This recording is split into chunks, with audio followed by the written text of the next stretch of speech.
something that changed the way I see the world. It's the theory of the three spheres. But to explain this to you, I want to tell you that in 2022 I went to the World Cup in Qatar. I went to see Brazil play, and I had bought Brazil's 2 semifinals in the final. But in the quarterfinals, Brazil conceded a goal to Croatia in the last minute of the second half and went to penalties. Unfortunately, Brazil was eliminated. If Brazil hadn't lost, I would have watched Brazil and Argentina in the semifinals, and I would have the pleasure of making coffee for my grandchildren in 40, 50 years and telling them how that game went, because Brazilians have a lot of beef with Argentina. But unfortunately, in the last seconds of the second half, Brazil lost and it was a disappointment for the country. And I had several friends who are also in Qatar who decided not to go. But here comes the moral of the story. This frustration was because we were expecting to see Brazil in the World semifinals. We had already paid for our hotel and airfare, and I was frustrated for a few seconds. But I have a division of 3 spheres in my head. Write down the 3 spheres. The first sphere is what you have control and influence over. What depends 100% on you. When you have control over something and it depends 100% on you, you can set expectations, you can set energy,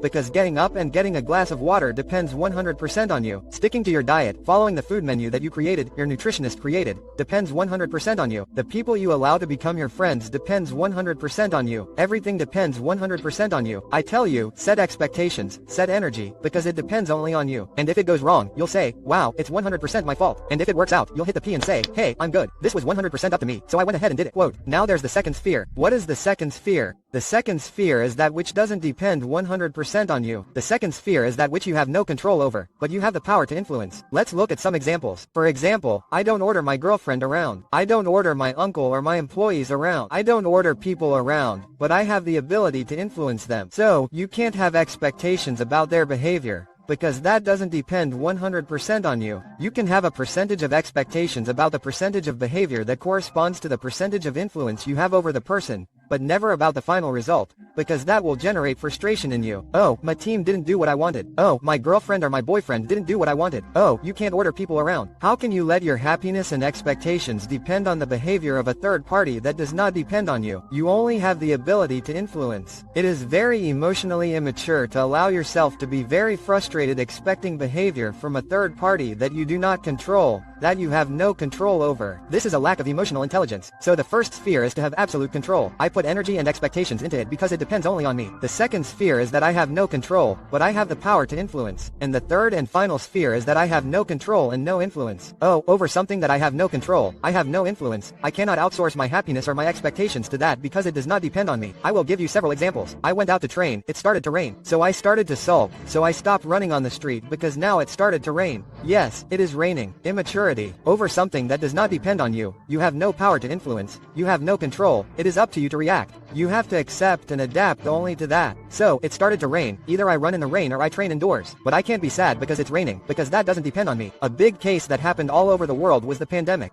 The pandemic is something that we have no control over, no influence over. It's a natural phenomenon that happened. An entrepreneur said, no, and I'm not going to digitize my business. No, I'm not going to accept staying behind closed doors. Dude, the pandemic came. There's no point in trying to fight against the pandemic. You have to accept and adapt. Quote. So, these are the 3 spheres.